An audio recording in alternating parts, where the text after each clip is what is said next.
Assalamualaikum warahmatullahi wabarakatuh.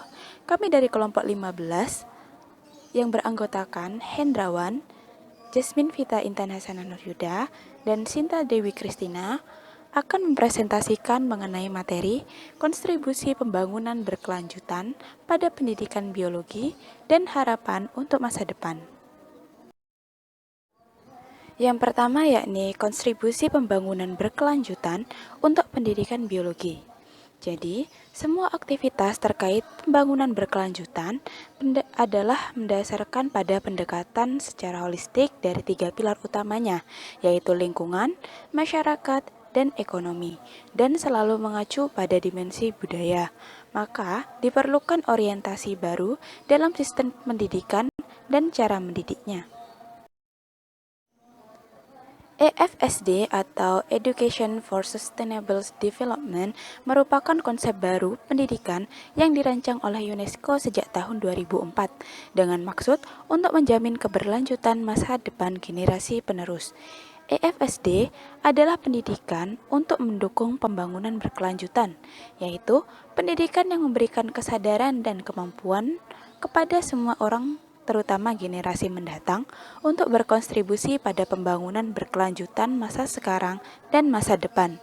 Tercetusnya EFSD dilatar belakangi oleh meningkatnya pertumbuhan populasi dunia yang melebihi produktivitas bumi. Hal ini, apabila dibiarkan, dapat mengakibatkan kerusakan lingkungan yang mempengaruhi keberlangsungan makhluk hidup. Kemudian, bagaimana peran pendidikan biologi dengan EFSD? Apabila dikaitkan dengan ekologi dan EFSD, di dalamnya terdapat peran pendidikan biologi yang merupakan induk dari ekologi. Pendidikan biologi menjadi salah satu bentuk aplikasi dari Education for Sustainable Development. Pendidikan biologi yang mempelajari ekologi dapat memberikan pengetahuan mengenai bagaimana seharusnya manusia memperlakukan lingkungan biotik dengan baik, sehingga keduanya bisa hidup dengan selaras. Kemudian bagaimana mengeksploitasi sumber daya yang ada, tetapi tetap memperhatikan ketersediaannya untuk generasi selanjutnya. Pendidikan biologi juga mengajarkan manusia untuk menjadi warga dunia yang sadar, peduli, dan ramah terhadap lingkungan sekitar sehingga kebutuhan manusia akan sumber daya akan tetap terpenuhi dan kelestarian alam akan tetap terjaga. Baik, selanjutnya tentang pengetahuan akan kelestarian lingkungan dan sumber daya dapat disampaikan melalui pendidikan biologi, sehingga biologi tidak hanya membahas mengenai makhluk hidup dan seluk-beluknya saja, melainkan juga alam yang menyimpan banyak kekayaan. Peran pendidikan biologi dalam IFSD tidak hanya melalui bentuk teori atau ilmu pengetahuan saja, melainkan dapat berupa kegiatan-kegiatan yang dilaksanakan di lingkungan sekitar. Misalnya saja yaitu melakukan kegiatan reboisasi di lahan-lahan kritis, tetapi untuk skala kecil dapat dilakukan dengan menanam tumbuh-tumbuhan atau tanaman hias dalam pot di lingkungan sekitar. Selain itu, dapat juga dengan melakukan kegiatan-kegiatan sosialisasi atau penyuluhan di masyarakat mengenai pentingnya kesadaran akan kelestarian lingkungan. Biologi dapat menjadi sarana untuk melestarikan lingkungan, sebab suatu permasalahan lingkungan akan terhubung dengan cabang ilmu biologi lainnya. Dari hubungan-hubungan yang tercipta, akan muncul solusi yang lebih efektif untuk mengatasi masalah yang timbul dan ketersediaan sumber daya tetap untuk generasi mendatang. Nah, di sini terdapat upaya mendukung pembangunan berkelanjutan pendidikan, khususnya pendidikan biologi, untuk mengubah pola pikir masyarakat dan generasi mendatang menjadi lebih mengerti terkait dengan lingkungan alam. Dengan demikian, program Sustainable Development Goals akan berjalan dengan baik dan memberikan hasil yang positif bagi bangsa Indonesia dan juga bumi tercipta. Nah, di sini terdapat beberapa harapan untuk masa depan bagi Indonesia. Yang pertama yaitu pemerataan pendidikan di seluruh penjuru negeri. Hal ini sangat penting untuk mendukung pembangunan berkelanjutan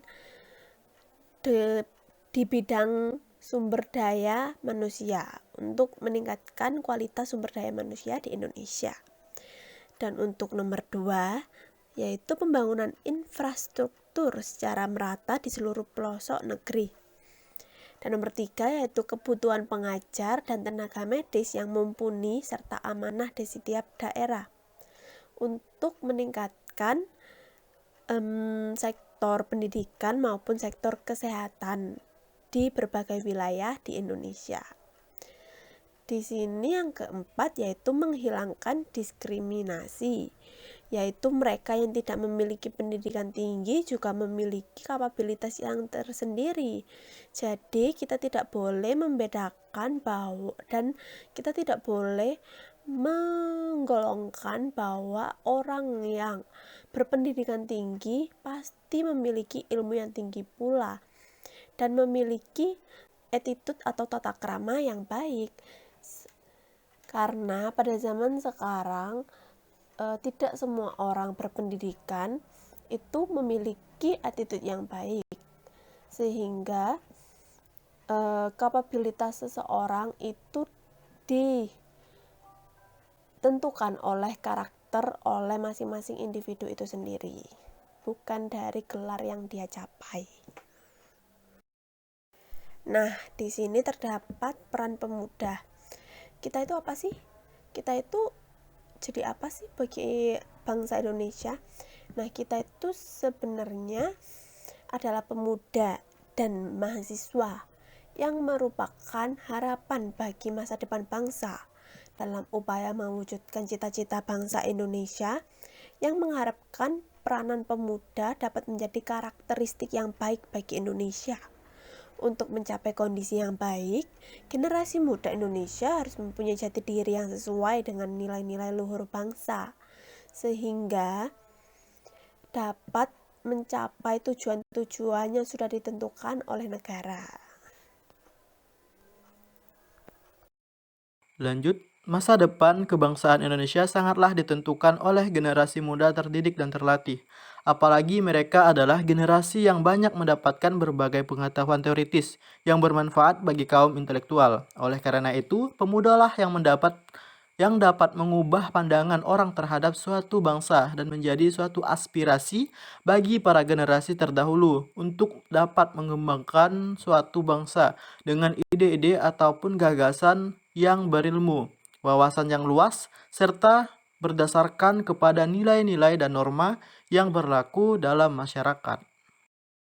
Masih melanjutkan dari peran pemuda, yaitu mengingat catatan sejarah, peran pemuda yang senantiasa menjadi suatu kebanggaan agar mencapainya kemerdekaan bangsa Indonesia dalam situasi yang seperti ini tumbuh dan berkembang di era globalisasi ini.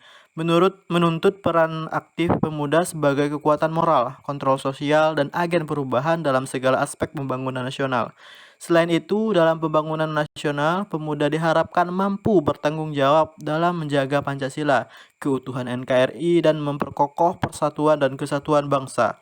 Dengan demikian, kesadaran pemuda akan terciptanya kecintaan terhadap tanah air dan bangsanya semakin meningkat, di mana mahasiswa merupakan generasi kelas menengah yang selalu hadir dalam garda terdepan setiap perubahan penting dan mendasar di negeri ini.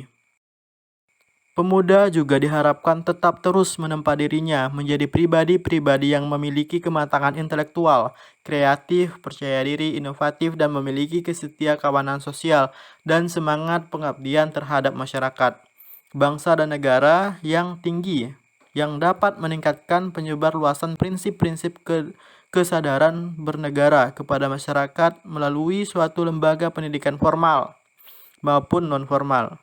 Dengan adanya suatu tanggung jawab yang mendasar pada pemuda-pemudi bangsa yang dapat membangun masa depan bagi kita semua, agar terciptanya generasi-generasi baru yang dapat mempertahankan suatu cita-cita negara. Lanjut, generasi muda yang mempunyai moral merupakan konsekuensi yang harus ada apabila sebuah negara ingin maju dan berkembang.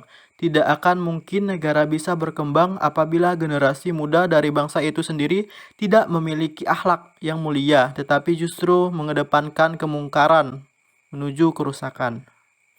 Nah, ini yang dapat merusak bangsa dan negara. Oleh karena itu, kita sebagai generasi muda harus senantiasa memiliki akhlak yang mulia dan menjauhi kerusakan dan kemungkaran.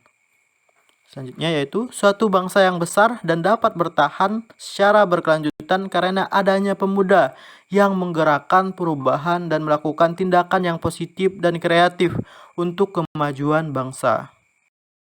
Sekian penyampaian dari kami. Ini adalah yang terbaik yang dapat kami sampaikan. Apabila terdapat kekurangan, mohon dimaafkan.